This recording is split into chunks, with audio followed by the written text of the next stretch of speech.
Assalamualaikum warahmatullahi wabarakatuh. Welcome back to my class with me, Fitri Kurniawan. And this semester I'm in charge in one of the distinguished subject, English for Specific Purpose, Instructional Design. Ini mata kuliah yang luar biasa unik, dan dibandingkan mata kuliah kalian sebelum semester ini, kalian akan punya kompetensi yang lain selain English skills yang sudah kalian pelajari. Okay? So listen up. ESP itu adalah English for Specific Purpose. Secara literal ini artinya kalian akan belajar dalam mata kuliah saya, belajar bagaimana membedakan English for Specific Purpose dengan English for General Purpose yang sudah kalian tahu. Ya, kemudian nanti English for Specific Purpose ini adalah mata kuliah yang menggabungkan teori dan praktek.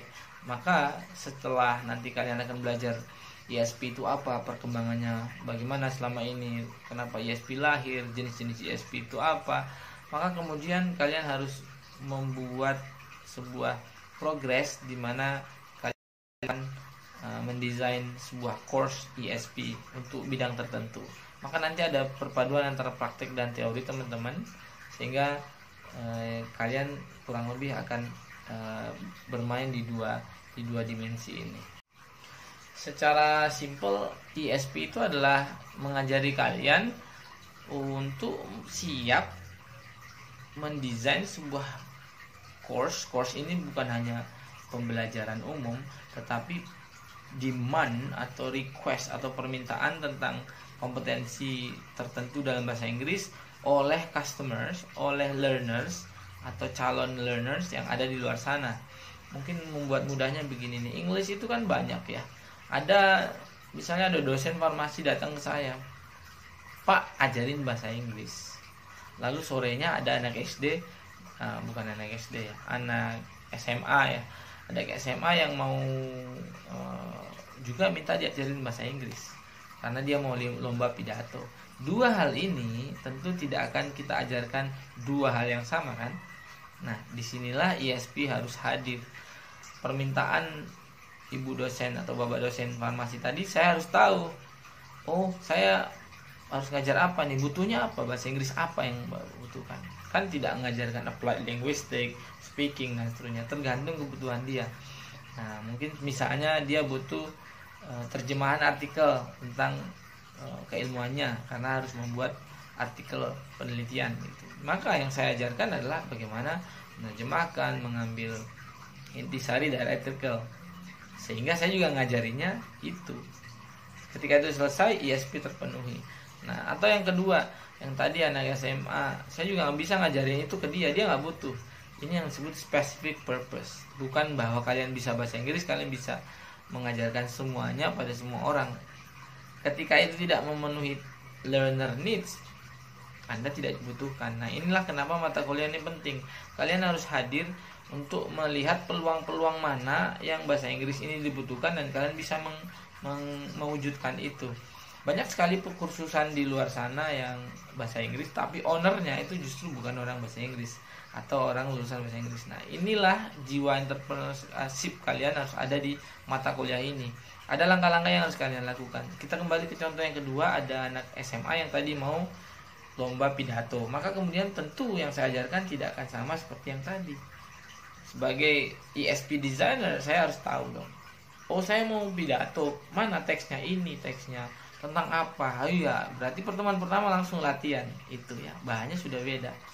Nah, dia mungkin punya 2 minggu. Kalau bapak tadi mintanya mungkin sebulan untuk artikelnya. Nah, inilah yang kita harus pelajari teman-teman. Kalian harus bisa melihat peluang bagaimana bahasa Inggris itu di luar sana dibutuhkan dalam beragam dimensi, bukan hanya jadi guru ya. Teman saya ada yang lulusan kita, ada yang menggeluti bilang ekspor impor, dan bahasa Inggrisnya kepakainya bukan pada speakingnya atau yang lain, tetapi pada ada faktur ya, list of order dan emailing correspondence dengan mitra importir dan eksportir luarnya. Beliau ngurusin itu aja itu ya, yaitu email, membalas email, mengecek faktur, list barang sudah benar tidak. Dan di sana luar biasa, it's a big opportunity for everyone. Dan itu cocok karena kalian tidak semuanya akan jadi guru ya. Di luar sana itu ada 1000 bahkan jutaan kemungkinan kalian, dan memang mata kuliah ini diarahkan ke sana ya teman-teman ya. Oke, kurang lebih begitu. Jadi misalnya abang Gojek itu datang ke Anda, aku ajari bahasa Inggris mbak, tentu kalian akan menyiapkan materi yang berbeda untuk dia. Butuhnya apa pak? Oh, saya kalau ada orderan bahasa Inggris saya bisa balas dan sebagainya. Itu contoh kecil dan ribuan yang lainnya. Oke, jadi ESP itu mengajak kalian secara spirit itu melihat peluang-peluang entrepreneurship dari background kalian yang English department. Gitu ya kurang lebih. Jadi kuliahnya harusnya seru guys ya. Sekarang yang penting ini, kalian harus tahu 1, 2, 3 hal yang harus kalian penuhi sehingga kalian bisa survive di kelas saya. Kalian tahu sendiri, it's been an online class like whole semester, and I know it's struggling everywhere. Not only you, but I think the whole student in the worldwide ya. Kalian ada banyak terkendala dengan online. Maka silakan perhatikan 3 hal ini. Saya juga tidak ingin membuat kalian banyak terbebani dan juga banyak terlibat hal-hal yang teknis yang kemudian sebenarnya bisa kita atasi dengan mengikuti komitmen 3 ini. Yang pertama, please join WhatsApp atau grup Telegram kita. Itu minimal sinyal yang kalian harus dapat. Setiap minggu akan ada update dan minimal kalian harus masuk ke sana melalui 2 platform ini biar kalian tahu seminggu itu saya ikut kuliah. Biar ada nge-feel dan ada engage dalam kuliah saya ISP ya. Karena semuanya virtual. Beda loh kampus tanpa dan dengan kalian ada itu. Believe me, it's boring. The campus is boring without you guys coming into the real sit in class. Maka nanti hadirlah itu biar nge-feel ya. Karena nah, pertemuan tadi hari ini harusnya sudah ada, minggu ini ada video conference meeting ya. Kita bareng-bareng sinkronus, tapi tidak akan saya lakukan setiap waktu karena saya juga harus menginginkan well-being kalian ya, keadaan kuota dan sinyal kalian. Saya juga tidak bijak kalau selalu saya gas ya. Kalau saya sih alright, but I'm thinking about you all. Oke, yang pertama ikut karena setidak baik apapun sinyal kalian, tentu 2 platform ini membuat kalian terbantu, Telegram dan WhatsApp ya yang sudah join, termasuk bertanya dan seterusnya. Yang kedua, kalian harus mengikuti LMS yang saya akan share setiap minggunya. Nah ini biasanya ada pergeseran. Kita nggak pakai psikologi lagi, tapi kita pakai open learning. Nanti saya akan share itu kurang lebih seperti psikologi tapi lebih upgrade ya. Nanti tidak usah khawatir. Itu juga nanti bisa fleksibel ya kuotanya, sinyal dan seterusnya. Nanti saya akan beri petunjuk via 2 itu WhatsApp dan Telegram. Jadi silakan ya ikuti LMS-nya. Yang ketiga harus ada komitmen. Komitmen ini adalah komunikasi. Semua akan kita bisa selesaikan ketika ada komunikasi. Jadi kalau kalian minimal harus ketemu saya seminggu di online ya.